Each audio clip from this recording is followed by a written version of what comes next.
insect. All right, I just hit the go live button, but you can keep it going. Well, we were just talking about Tomatoes. tomatoes. It's a summer thing, right? Yeah. Exactly.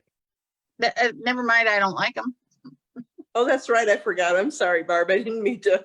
No, that's okay. One of the saddest moments of my life was when my dad had a stroke, and made me take him to the garden center to buy tomatoes. And he told the person at the counter, "This is the first year of my life that I didn't grow my own tomatoes from seed." Oh, so I understand. It's an important thing to do. I love them fresh, but I remember I'd bring them for lunch back when we used to eat lunch at the same table, Barb. And then I'd say, "Hey, I've got these, tomatoes from the farmer's market. Do you want one?" And you'd be like, Yeah, there's no secrets about what I don't like. Amen to that. Yeah, not good at that. I was just trying to share. I know.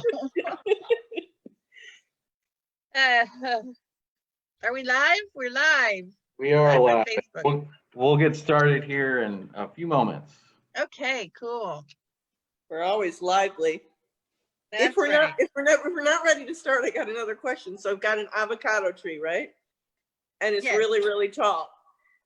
And I brought it outside, but once again, it's in a crummy pot and it kept flooding. So I had to bring it back inside. But do you think that needs to be pollinated outside? Like when it... No, if I don't know about tomatoes, I'm not going to know about avocados. I don't know. You know some random things. I thought you might know that. That's probably true. Not in your random wheelhouse, huh? No, that one isn't. Okay. Maybe somebody will know who used to live in California and let us know or something. Yeah. I like avocados slightly better than tomatoes. Only I can eat it. Avocado toast, not a thing that I would eat. Well, it's an odd thing, it's like an odd little trend for no apparent reason, But guacamole I like, so. Yeah. Well, it's the chips, Barb. It's the venue for it's just that That's right. That's right. It's an excuse to eat chips. It's an excuse to make chips slightly healthier, right? Also, a summer treat. We're talking about all summer treats here without even knowing it. Right. Guacamole, yeah. Yeah.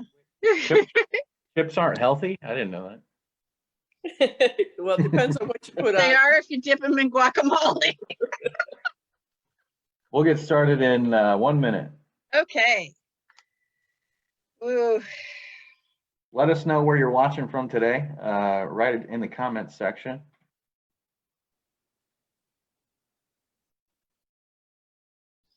I'm in Urbana.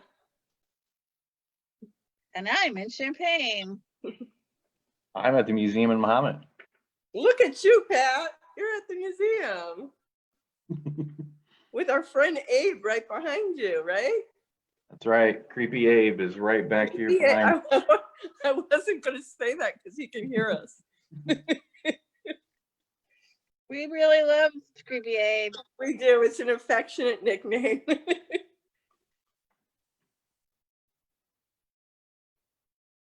I see Perry is with us. Hi, Perry. Yeah, hey, Perry. Hey, Pat, you could have put a mask on Abe. I could.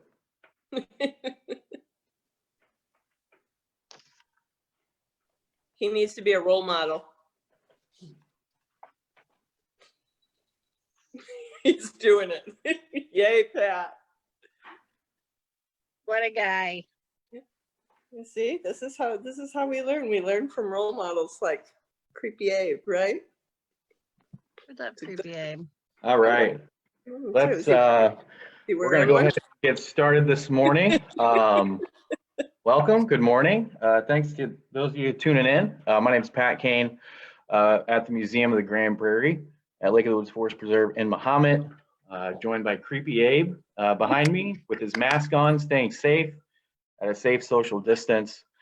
One of the, getting back into the office, getting back into the museum as things slowly but surely begin to reopen. And we're going to get talking about the summer season with our theme today, Stories of Summer, in just a few moments with the other guests on Mornings at the Museum today. But let's learn who is with us. So let's introduce ourselves, our job titles, and then we'll get back into the program. Again, I'm Pat Kane. I'm the Public Programs and Visitor Services Coordinator here at the Museum of the Grand Prairie, other parts of the Champaign County Forest Preserve District. Barb, what about you?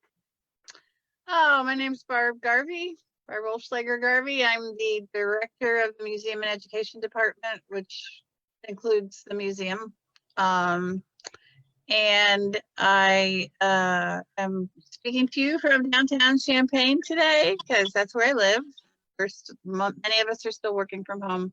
We're actually coming in kind of one day at a time and making our plans for opening up a tiny little bit in July. So that's really exciting to me because we miss everybody so much. And I'm also the crazy person who bought Creepy Abe to begin with. So yeah, I never knew he was going to get a reputation, but I'm kind of happy he did. He has character. Yeah, and Perry mentioned that Flat Lincoln, that Looking for Lincoln has Flat Lincoln. That's right. With a mask on, so we need to get him to meet up with our Creepy Abe. Yeah. Two unique Lincolns in Central Illinois got to meet. Yep, there you go. Katie, what about you? Yeah, I'm Katie Snyder. I'm here in Urbana at my home. A friend of Creepy Abe's. I love to dress him up in different holiday garb. She does. And take his picture, and I have a whole series of pictures of me and Abe with him wearing different funny hats and glasses. So I'm really happy to see him wearing his mask today. Thanks for being such a great role model, Abe. I am the education program specialist at the Museum of the Grand Prairie, which is part of the Champaign County Forest Preserve District. Oh, look at you. That's I say that sentence all the time. Abe behind us, he is sporting a mask back there, but it's also CCFPD, Champaign County Forest Preserve District mask has the logo on there, thanks to our other friends across the park at Lake of the Woods Forest Preserve for giving those masks to us for employees and staff. If you haven't done so already, if you're just now tuning in, let us know where you're watching from today. Again, streaming from the museum. Katie and Barb are streaming from their homes in Champaign and Urbana, but we always love to see where other people are watching from. If you're in a different part of the county, different part of the state, different part of the country, maybe even different part of the world, we would love to know where you're watching from. So write that down below in the comments section. Also, this is an opportunity to ask us questions live. We love when you ask us questions, and we would love to answer them. So also put those down in the comment section. Any and all questions, whether it's questions about our theme today, Stories of Summer, any other questions related to local history or the museum or the Forest Preserve District, other historical topics, you want to get our thoughts on other things, thoughts on the meaning of life, whatever, ask us your questions. It makes it much more fun and engaging for you and us when you ask us questions. So again, put those questions down in the comment section. A few events coming up, or some things that are ongoing, as well as some virtual events that are coming up in the near future. As it has been since the COVID-19 pandemic started, CCFPD, Champaign County Forest Preserve District areas are open for you to explore. 6 beautiful forest preserves within the county. Explore them if you are able, but please wear a mask and maintain a safe social distance when you're walking outdoors in these beautiful preserves. Also doing a whole bunch of stuff on social media, on our Facebook page here, as well as on Twitter, Instagram, YouTube, and even have a Goodreads page. Some things that we're doing recently this summer, doing Museum Mondays and virtual summer camp videos all summer long, since we can't do these very popular in-person programs with our visitors of all ages. And I know Katie is going to talk about that in a few moments, a little bit more in detail, what we're doing in place of in-person summer camps this summer. Got some exciting things that you can still do to engage with history, the outdoors, and some other things. Katie has been working hard with a number of community partners over the course of this COVID-19 pandemic, and got another awesome partnership program coming up on July 2nd. Katie, did you want to talk a little bit about the gardening program with Urbana Free Library? Sure, this is pretty exciting for us. I mean, one thing, as Pat just said, is that we were able to do during this pandemic is we were able to strengthen our friendships and our collaborations with different organizations and community partners. And one of those is the Urbana Free Library. I used to live right by the Urbana Free Library. So an old summer thing when my kids were little, we didn't have air conditioning. So we would walk to that library a lot, hang out in that library a lot. So I love the Urbana Free Library, but this program is, it's from Victory Gardens to Solidarity Gardens. So we're looking at the history of Victory Gardens, and we're connecting it to the community work that's going on now in Champaign, Urbana around Solidarity Gardens. And Solidarity Gardens are an initiative that's coming out. It came like it's a grassroots kind of thing, bottom up kind of thing, came from the people, and it's being kind of spearheaded by Cunningham Township and Sola Gratia Farms, and they're bringing all sorts of people together that garden in their backyard, and it's going to be kind of like a sharing thing. Some people are going to be gardening in other places like the Randolph Street Gardens and more community gardens, but it's a way of making sure during this time of quarantine and COVID that those who need it, those who might be food insecure, are going to be able to get some help from their neighbors with the food that they're growing. So I think it's really, really interesting, and I'll talk more about it on July 2nd, but how we saw those kind of things happening in World War I, the Great Depression, World War II. And now they kind of organically are happening again. Those kind of things kind of give me hope, because, you know, we hear a lot of the not so great things about people with each other, but then we think about these kind of things, the way people have come together in community. And in the past, like in World War I and World War II, they could go out into those gardens and work together. That's not such a great option at this point. But with the advent of social media, we can say, hey, what do you have? I have this. I have some strawberry plants in my backyard that I got from somebody I don't even know through this. They said, hey, you know, we got strawberry plants. Who wants them? Come pick them up on the porch. And so I'm growing strawberry plants in my backyard from, you know, the kindness of strangers. So that's a long explanation, but that's what July 2nd is basically going to be about. That's great. All right. Yeah, so you know, be sure to tune into that program July 2nd. I know you can find more information about it in the events tab on our Facebook page. So give that a look-see if you want some more information. Click interested or going so you get all the updates in that Facebook event as they happen.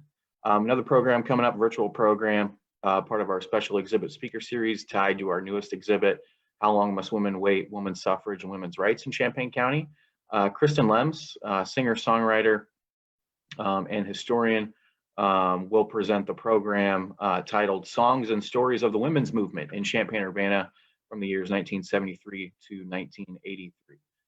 That program will stream live on our Facebook page, just like this program is.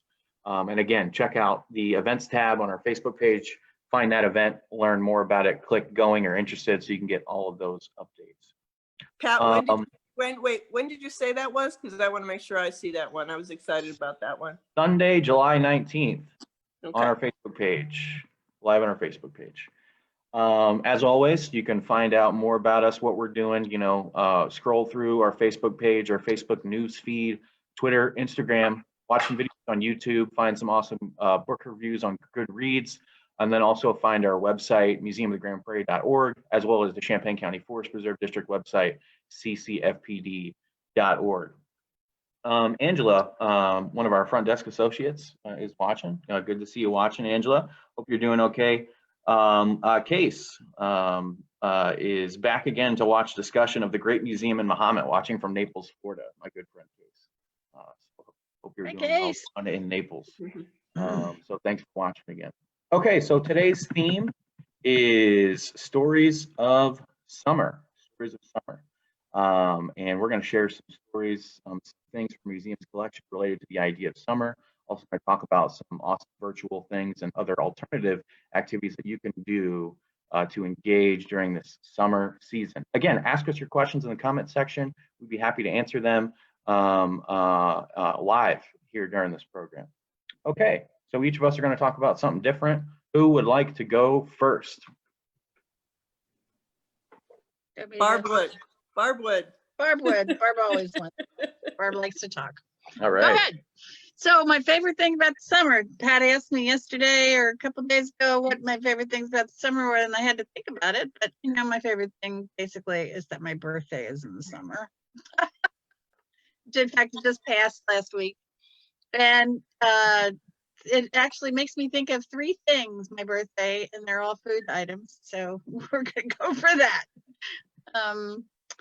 My mom and dad, my grandma always made me angel food cake for my birthday. My dad always made homemade ice cream for my birthday. And it's right in the center of fresh strawberry season. So I got to have all those things for my birthday.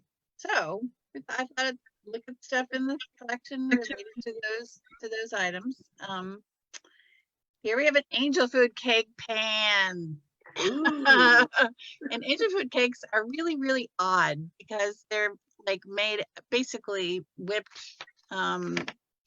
eggs that are cooked. There's like between 12 and 15 eggs in it, egg whites in a recipe of angel food cake. So it's just egg whites and sugar and a tiny little bit of cream of tartar and maybe some vanilla flavoring. And then you whip that up so that the egg whites are just like gigantic, and then you put a little tiny bit of flour in it and you bake it.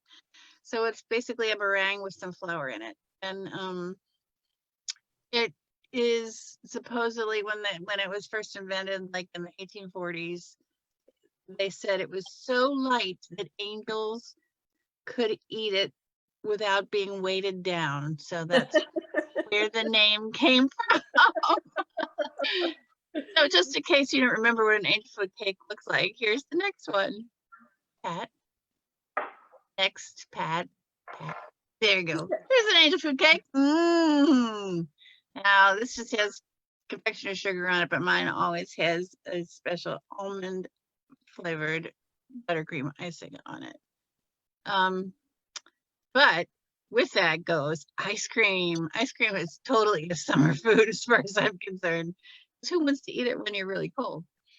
This is a photograph from our collection from the Blayford family. We're pretty sure they're making ice cream here because at the foot of the dad, who is on the far right, is like a pile of ice. Ice cream freezers were invented in the middle of the 19th century, but they didn't really become popular until about 1900, and they were a favorite family activity in the summertime. So obviously everybody's out getting ready to enjoy some ice cream here. Pat, next. Pat, can you hear me? It's next. Can you give me the next one? Okay, cool. It must be going a little slow, so just bear with me. Okay, I'm sorry. No problem. So here's an ice cream freezer from that era. And actually the ice cream freezer that my dad used looked exactly like this. And what you did was there was a cylinder in the middle that you put whipping cream and maybe some milk or half and half, and occasionally you could cook a custard kind of thing and put it in there too. And then on the outside of the cylinder, in the wooden bucket, you would put ice and rock salt, and the rock salt actually melted the ice, but then lowered the whole temperature on the outside. And then you turned the crank, and the crank would whip the ingredients inside into air into it and create a create ice cream, because the cold from the outside was making that whipped milk mixture in the inside into ice cream, and it was awesomely good. Go ahead, Pat.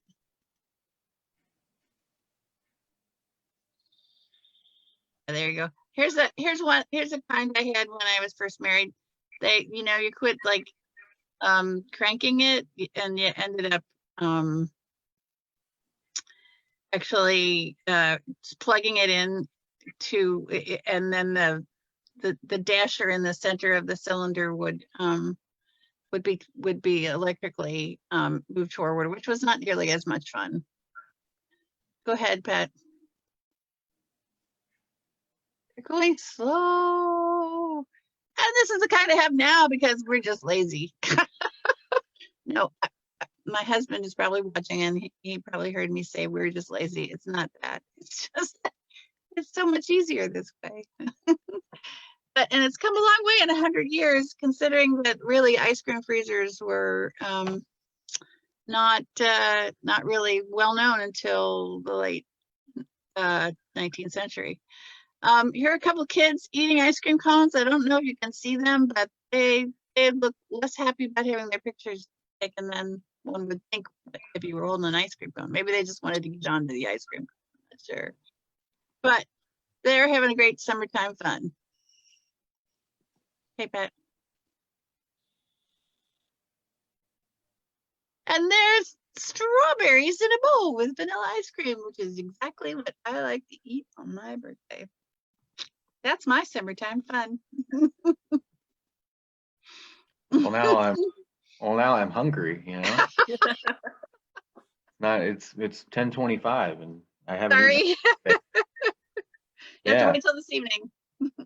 Making ice cream, something we do a couple times at least each year at the museum. Unfortunately, can't do that this year. We make ice cream in a bag for Museum Mondays. I know Katie does it for Welcoming Week programs in the fall as well too. And then also pull out, we have a hand crank ice cream machine. That's a lot of fun. I get to see the process making ice cream very slowly, but the finished product is so good. And next year, hopefully, we'll have the opportunity to make ice cream again at the museum if we're in a better position. When we were getting ready for the first Welcoming Week, make ice cream with a new friend, I was preparing a PowerPoint on the history of ice cream. Barb's like, well, go find out the history. I'm like, it's amazing that you can find out like all this history of ice cream, and which president started having it, and different ways it was used throughout history. We could do a whole program on that, Pat. There's a lot going on around ice cream. Yeah. And it's those pictures of those kids eating ice cream were from Champaign County. They were from down by Broadlands. So 100 years ago, 120 years ago, kids were making and eating ice cream just like families do today. That's cool. And you know how you said you were lazy? When I was a kid, my dad was the one who did, the making of the ice cream for the neighborhood. But we had all these families that had between 4 and 8 children. So he made it for the whole neighborhood, but the idea was all the child labor of cranking. Oh yeah, the kids got to do the cranking. The kids were the crankers. And when I grew up, and it was, we were trying to do that for a party, I was like, God, this takes forever. But, we didn't have all those children. You need a lot of children to make ice cream. So my dad was a chemist, and so he was constantly trying to explain to me the process by which rock salt lowers the temperature of the ice. And I'm like, I don't care, Dad. Barb, Just did you the ice guys take the ice out of the side and try to lick it? Yes, and then it was salty. Yeah. My hands always get super dry. I remember too when we make ice cream because of the salt that you use. Yeah. And it's all over everything, Pat, no matter Oh, how yeah. hard you try. Yeah. It's like we just went to the beach, visited the ocean or something. Yeah. All right. Well, thanks, Barb. Ice cream. Big part of summer, big part of your summer. One thing you can do, make this more fun and interesting. If you're watching out there, let us know what you like about summer. What are you doing this summer to pass the time? This is a different summer than all of us are used to. So what are you doing to pass the time? Are you eating some ice cream? Are you getting outdoors? Are you doing some other stuff? Write it down below in the comments. Katie, do you want to go next? Sure. And I just want to do one more connection on Barb's because I loved Barb's. So Barb, my birthday is in summer too, although I'm not sure if I'm gonna I might put it on hold till things get better. But my mom always made me an angel food cake as well. And we had and if she's listening, she might type about this, but she always put 7-minute icing on it. Do you remember 7-minute icing? I do. Yeah. So you cooked it on your stovetop for 7 minutes, and I believe that had a lot of eggs in it too. And it was fluffy, and it had kind of a hard crust on it. And she would dye it, different colors with a little food coloring, depending on what you wanted. So that I bet now if I ate that, I'm just thinking about it, makes my teeth hurt because it was super, super sweet. But that's what she put on the angel food cake for my birthdays when I was little. So that wasn't what I was going to talk about though. What I was going to talk about was reimagining summer for 2020. And at the museum, we're trying to reimagine summer to make some interesting activities for kids and families to take part in, pretty much virtually. Some, let's say this, not in person. So we have a lot of different things going on. We have some videos that are going out exclusively to different libraries throughout Champaign County. So keep an eye out for your local library to be advertising these things. One of our longtime educators, Miss Sandy, has done, she's really excited and interested in the whole school marm process. So she's done a series of 3 videos for the libraries about kind of being in the schoolhouse and making copybooks and that kind of thing. She did a little video for us about a summer camp about being in the schoolhouse as well. Yep, right there. So she'll be doing one about copybooks and some activities you can do with copybooks. And if you've been to the museum in the last 20 years, you may have done that activity with Miss Sandy at one point or another. Marina is our garden specialist. She will be bringing our seed safari to the library. So she's going to talk about, planting seeds, different kinds of seeds, how the seeds get around, how they travel, all those kind of things. And also, hi, my name is Marina Montez Ellis from the Garden Program Specialist. Marina. Today I'm going to show you how to. And everybody's got their own different style, right? Sandy does it more like a little play. Marina, I feel like she does it more like one of those cooking shows. There you go. She lays out all her materials and she's like, this is what you'll need. And we're trying to keep it to things that you may have around your house, that you won't have to go out and make an extra trip, because we're all trying to not make those extra trips to the stores. So we have those library videos. We're trying to put up videos that would correspond with the kind of camps that would have been going on. I did some about mischievous kids, which you can still find on our Facebook, air, water, and earth. And Marina is doing some about garden camp activities. Sandy is doing some about Grand Prairie kids activities, and Sandy's are interesting this year because she's down in different kind of iconic locations throughout the museum and also throughout the gardens. So those will be getting out to you little by little. Yeah, me in my backyard. Hi everybody, it's Katie Snyder. I'm out Playing with water that day, I think. Yeah, trying to get my little video in before the water fell from the sky because it was one of those rainy, windy days. But yeah, so we've been doing that. We've also been putting up stories about once a week, maybe once a week, once every 2 weeks, read alouds. Some different things we're trying, little bit more out of the boxes. We're working on some signs, and I know my counterpart. Hi everybody, it's Katie. Oh, there's my story. I was in the museum that day. I love that story. Parker Looks Up. It's about a little girl who goes to a museum and sees Michelle Obama, a portrait of Michelle Obama, and it's about the importance of kids seeing themselves in exhibits, and seeing themselves and seeing people that look like them that are inspiring in exhibits. That's a great story. But anyway, my counterpart Stacy at Homer Lake has already started this. We're gonna have different signs up throughout the parks that are going to be, we heard some feedback from families that said, you know, virtual learning is great. We'd like to get the kids outside while we can, if we can. So kind of little signs that will give you a little activity or a little idea of something to do with your child if you can get them out to the parks.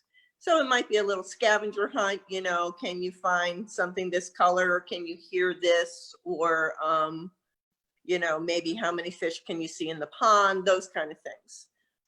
So we're excited about that. That's new. And one good thing that's come out of COVID is I think some of these new things are things that are great ideas anyway and could keep going, you know, into other times. We're also going to be offering camp in a bag. So for a small fee of $10, we're going to be offering a couple of different camps in a bag. One is from my counterpart, Stacy, around her Eco Adventures camp. Do you remember what she's calling that bag, Barb? Wildlife Adventures. Okay. And they'll have, you know, some items and some activities in them. We're going to be doing one about old-fashioned toys. What name did we? I think it was Old Time Toy Time or something like that. Yeah, that'll be coming up soon. And we're also going to do one that I think the Old Time Toy one is going to be super popular because it's got a few different toys in there that you can do, and toys and games you can make. And I mean, I think your kid can stay pretty busy with that one for a long time, and inside or outside. And another one that I'm super excited about, Marina, our garden educator, and I are working on is going to be miniature gardens in a bag. Now that is a super popular program we do a couple of different times a year. And you're going to get the materials in that bag to make your own miniature garden at home. So I think those are the different things I wanted to talk about today. Am I missing anything that we're doing this summer, you guys? No, I think that's about it. That's where we are that's now. Enough, man. Yeah, it's a lot, but you know, and there's so many creative people that work in the museum and education department at the Forest Preserve that you never know. I mean, people just come up with ideas. Like at the beginning of this, we're like, oh, what can we do? Because here's what we do, and that's not what we do. And the ideas just keep flowing, and we come up with new ideas and new partnerships. So that's what we know right now, but that doesn't mean that's all we're going to do, right, Barb? Yeah, just trying to, you know, my whole thought process during this whole thing is, you know, I do public programs as well as other folks at the museum, but how can we still do public programs, but just as Katie, you started it, you used the word reimagine, just right. Reimagine these programs. How can we still continue to offer what we normally offer, but just a reimagination of it? Like also doing our popular Museum Monday programs that happen each summer, doing virtual editions of those each and every single Monday, streaming live on our Facebook page. So if you haven't seen any of those, you can find those videos on our Facebook already in our videos tab, like I was showing some of those other camp videos that Katie was just talking about. And you talked about some great minds here at the museum and at the Forest Preserve District also have some really awesome volunteers, and our school marm volunteers are going to be helping us bring our summer in the schoolhouse programs virtual and online too. So those will be coming out in July, on Fridays in July, making one of our more popular programs in the summer in the schoolhouse, go virtual. So stay tuned for that one too. Nike is watching from Champaign, and Irene is watching from Park Forest, Illinois. You know who Irene is? That's my mama. Hi, Mom. So that's the mama that made me the angel food cake with the 7-minute icing. Good thing she tuned in. Yeah, thanks for tuning in, everybody. Okay, I don't want to take up too much of folks' time, but I'm gonna wrap it up here. Poor Patty, he never gets to talk about his thing. You should Hey. talk about your thing. We're just having a good time, Yeah, do it. So whenever I think of summer, one thing I really look forward to, one thing I always want to do is just be anywhere close to water, whether it's, going to a lake, going to the beach, if that's possible, swimming in a pool. That's what I always think of come summertime. Of course, this summer is a little bit different. Can't do a lot of those things, but I wanted to show some things from the museum's collection that relate to the idea of water and these awesome summer activities that I love to do each and every single summer, maybe even you love to do also. So I'm going to share my screen again. Got some images of some photos and objects from our museum's collection that relate to good old water. So here we have a photo, I believe, taken at a lake in Minnesota of 2 boys and a puppy next to a really awesome looking boat right there. And I think they're either getting ready to go swim or just got done swimming. Not quite sure, but this is one photo from our museum's collection. Also, we got a group of girls and what looks like one boy at the same lake in Minnesota. I think these photos were taken in the first half of the 1900s, maybe closer to 1940. I can't quite say for sure, but in bathing suits and swim caps. Their bathing suits look a little different, although some similarities to some bathing suits that we have in 2020. Here's some more swimmers. This is a photo from the William Basehart collection, who spent some time at Chanute Air Force Base. I believe he is standing next to some fellow Chanute soldiers here in their swimsuits. Not quite sure I would wear one of those, but hey, that's what they wore. So this, and at the top you can see 1940 and Chanute down below. So some interesting swimsuits on these boys. What I love is that those swimsuits have belts. Did Yeah, you look notice at, Yeah. look. Yeah. Because One Barb, guy. the fabric would have been different, right? They Yeah, might have- right. No elastic to speak of. Yeah. So you had Right. had to keep them tied up somehow. Yeah. Here's a popular spot in Champaign County. This photo it's a News Gazette clipping from 2001, clipping part of the Doris K. Wiley Hoskins Archive for Cultural Diversity here at the Museum of the Grand Prairie. A large archive of local African American and Black history in the area. And here's a popular spot that is unfortunately closed this summer. The water play area at Hessel Park in Champaign. And it looks like this guy, I can read down at the bottom, his name is Shaquille, 6 years old, having a grand old time at Hessel Park. And I know folks are missing that a whole bunch this summer. Here's another newspaper clipping from the News Gazette taken at Crystal Lake Pool in Urbana. You know, a big popular spot here in Champaign County in the summertime. In previous summers, you know, you go there on a hot summer day and see hundreds and hundreds of folks at that really awesome pool.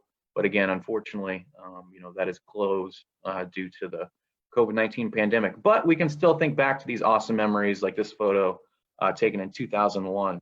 What's interesting about both of those, Pat, is I think that there's the splash park is not that hassle anymore. And I think that and Crystal Lake Pool has certainly changed since 2001. So Yep. both of those are, you know, all in our recent memories, but they don't exist anymore. It's really crazy. It's like, that's why you got to keep history. Yeah, yeah. The splash park is that at West Side Park now? No, I don't know where it is, but I don't think there's a splash park at Kessel anymore. Okay. There's, I think there might be it's different. When I was walking there the other day, there's something that looked like it might be splashish. And I know Douglas has one for sure. But so that might be where it is yeah, now. yeah. Anyway, it's just cool because it's, you know, Doris wasn't thinking this stuff was going away real fast when she collected it, but here we are 19 years later and it's gone, right? That's right. Yeah. Very cool. Sorry. Oh, no problem. You know, I appreciate, you know, I'm learning as well too.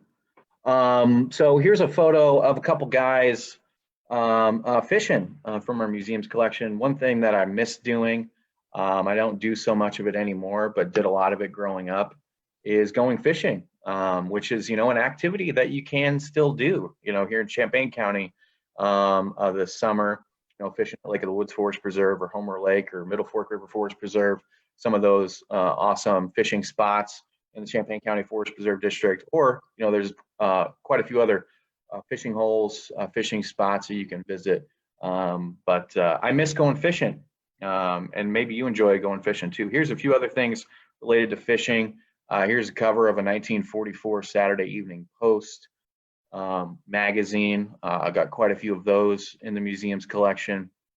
But I just like the colorful pictures of these Saturday Evening Post covers, and we can see looks like we got a fly fishing reel and rod there with a hat with some you know, some lures and some looks like a tackle bait box sitting there as well too, getting ready to go fishing, or maybe just got done because we can see two fish right there on the cover. Here's some artifacts from a recent donation to the museum. And here we have a Shakespeare Reel, which is really awesome. I like seeing these old classic fishing reels and lures. Here's some lures that are also part of the collection. These are some early Bobbers. Yeah, and bobbers off there to the right. Some early 20th century, early 1900s fishing lures that were donated to the museum from our own Mark Hansen. Mark is watching out there. Hey, Big Pat. fisherman. Hey, Pat, when we next year, cross your fingers for next year, we've worked with the Illinois Department of Natural Resources to bring fishing poles, right, to the That's true. for checkout at the Museum of the Grand Prairie, and also at You can rent some fishing Homer Lake Interpretive Center. Yeah, so if you're just kind of interested in the future, not now obviously, but if you're kind of interested in it and don't want to invest a lot of money, but you want to take your kid out to like get that experience, you can do that for free to check out a fishing pole in the future. But yep.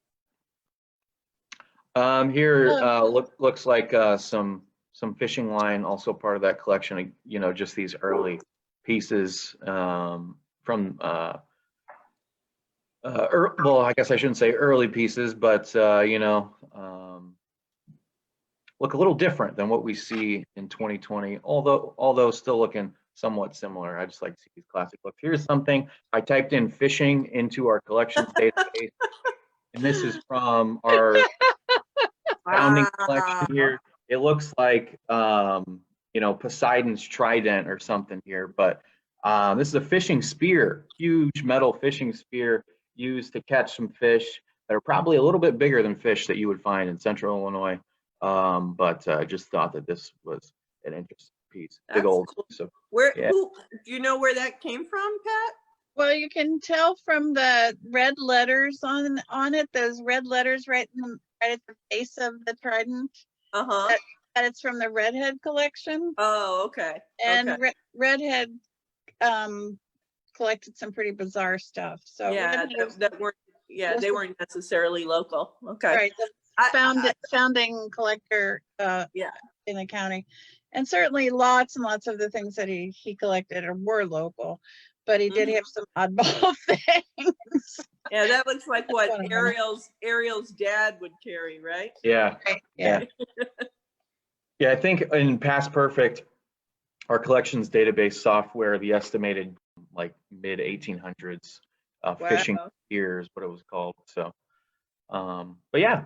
And you might use it in maybe the Great Lakes, but you certainly wouldn't. That's true. Yeah. But I love all things associated with water. Those are some water related things from the museum's collection. And our stories of summer. This summer, we're in the summer season already. And yeah. That was one of the other things I thought of when I thought of summer, when in addition to food, was swimming, because I used to love to swim. Yeah, me I too. also like fishing a lot, but can't do that right now. Swimming can't do either. It's kind of sad. But I have a big wading pool I fill up and sit in. I don't know. I just said that might be hard to get a stroke in. I know. I love summer. I love water. You know how you get memories that come up on your Facebook or whatever. Last year at this time, I was on the family vacation that we always do at Lake Michigan. Oh, I know, and we're not doing it this year. We did it like since my daughter, who's in her 30s, was 6 weeks old. So, but I have a wading pool in my backyard. I don't know. Maybe I'll fill it up today and try to feel better.